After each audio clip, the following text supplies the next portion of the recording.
Alright, my guys, today we will be taking a look at Super Dragon Ball Heroes versus the Extreme Super Battle Bros Super Class only stage.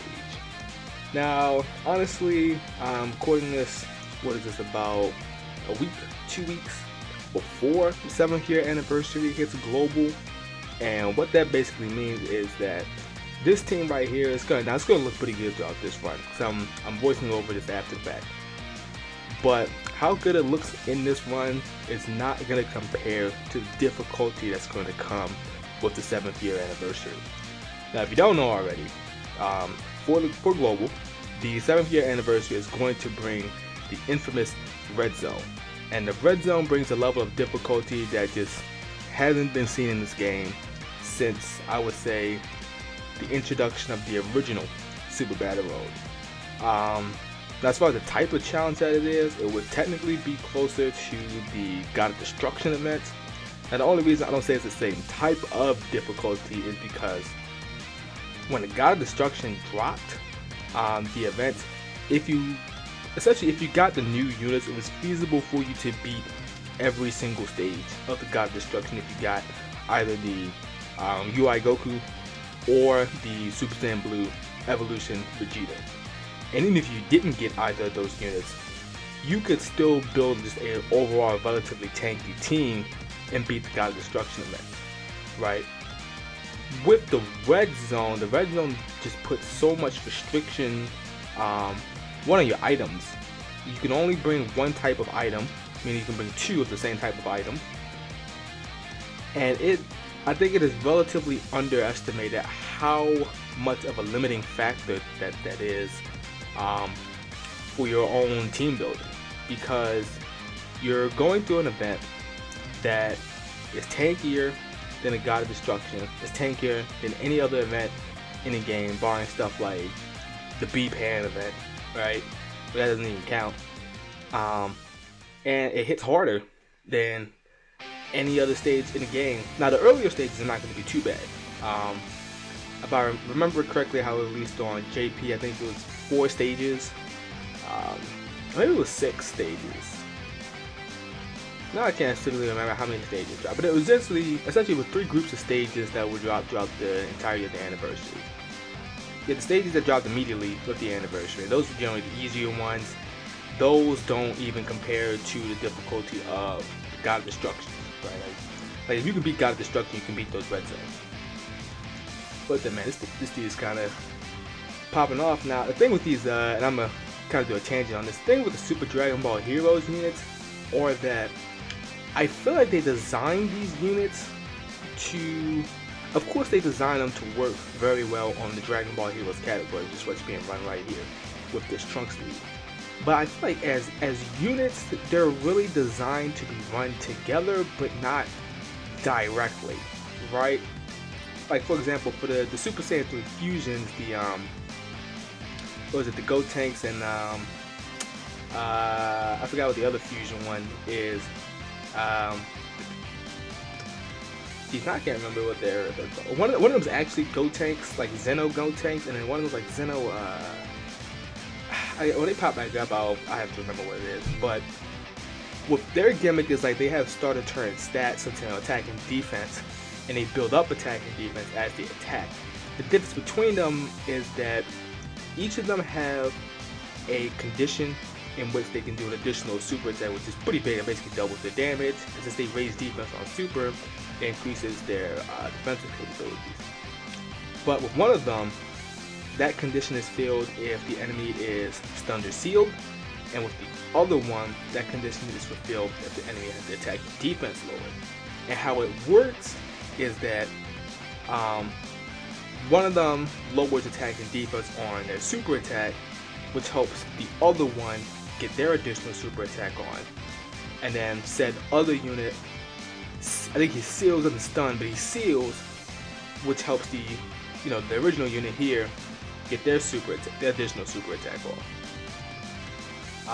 Plus with the fact that they link together pretty well, they're designed to be run together, but it's not a hard requirement to run them together. There's also the fact that they also have an additional condition on top of those where they're just on rotation, with a Dragon Ball Heroes category unit, they just automatically get the additional super whether or not the enemy is debuffed or not. Which is another way they always design these units to work together.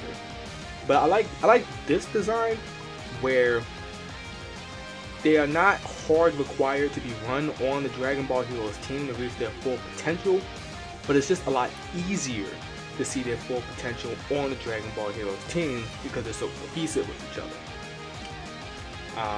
I think bad examples of the Dragon Ball Heroes units design is ironically the current best leader for the team, the God Trunks.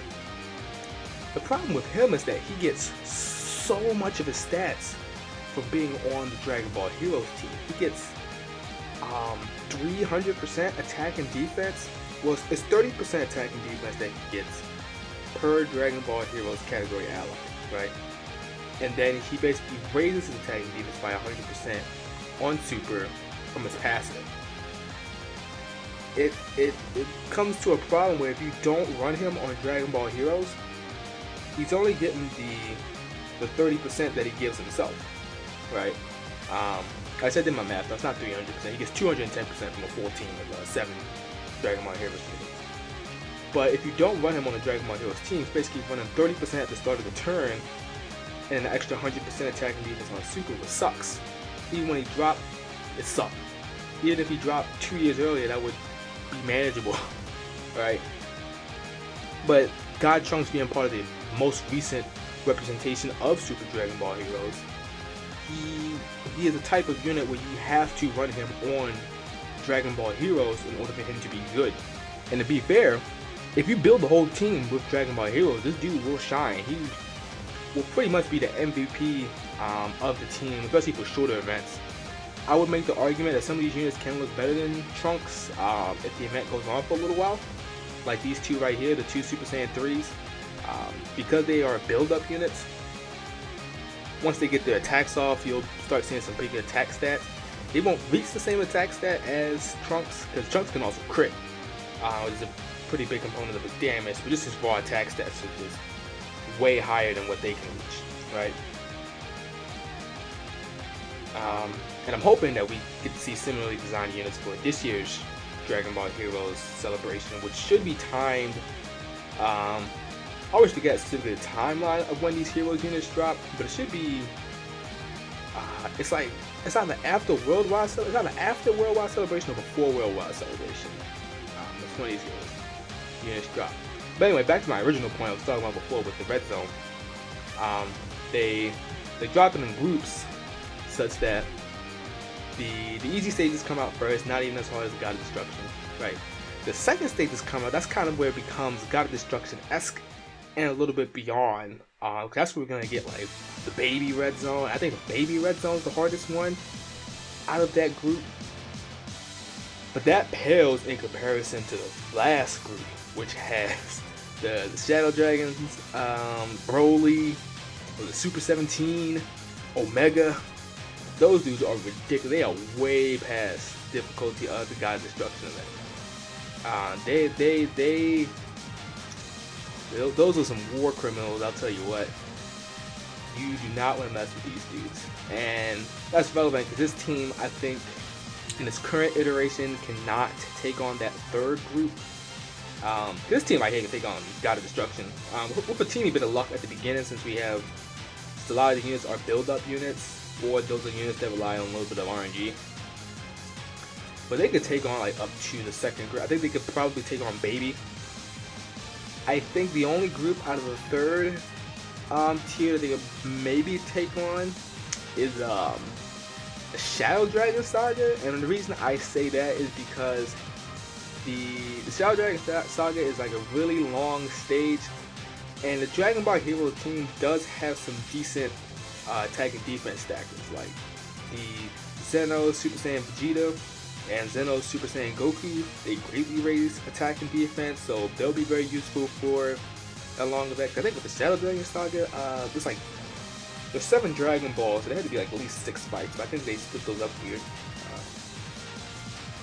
But I think Shadow Dragon Saga Red Zone is like 6-7 stages, which is longer than most of these. I think most of these go like 3-4 stages. But you could just bring the stackers. I mean, there's the Xeno Goku, the Xeno Vegeta. You could bring what's his face? I always mix up the fusion names that come with it. The Vegex.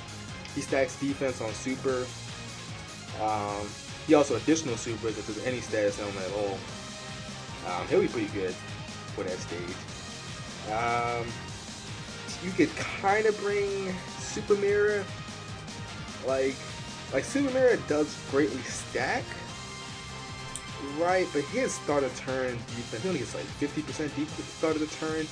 He is probably really not going to stack well enough to keep you alive near the beginning. And apparently I take like 50 years to click on this Dokkan mode. I don't know what happened. I think something came up real quick. Actually, we'll just cut. Just sit here. Oh, there we go. I decided to arise from my slumber and click on that Dokkan mode.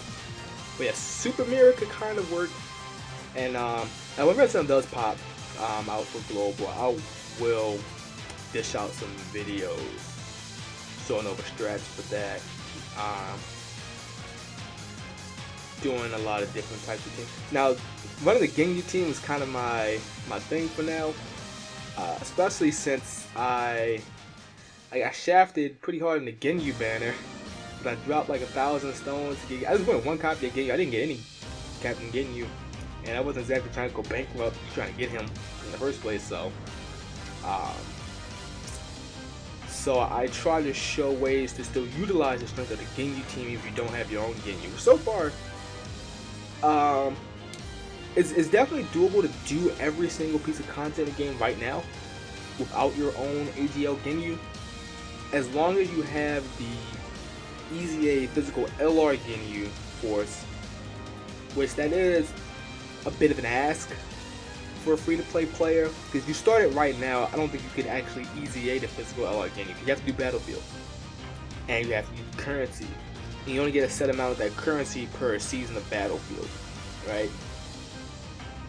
So I don't think I cracked the numbers, because you have to do, it's a lot of currency just to get the medals for it. There's a lot of currency to get the EZA medals, there's a lot of currency to get the actual medals to awaken them, and you still have to spend some currency to get the unit and max it out. Luckily it's super attack is farmable, so you don't have to spend extra currency on that. But yeah, I think almost every place in which they are actually able to be running, you can beat stages. I guess technically, like God of Destruction events are gonna be kind of tricky to do. I think at this stage of the game, if you have your own AGL game, you legitimately can beat any stage in the game with AGL Ginyu team. As long as you can actually take them into the event. You can beat all God of Destruction, and there you go.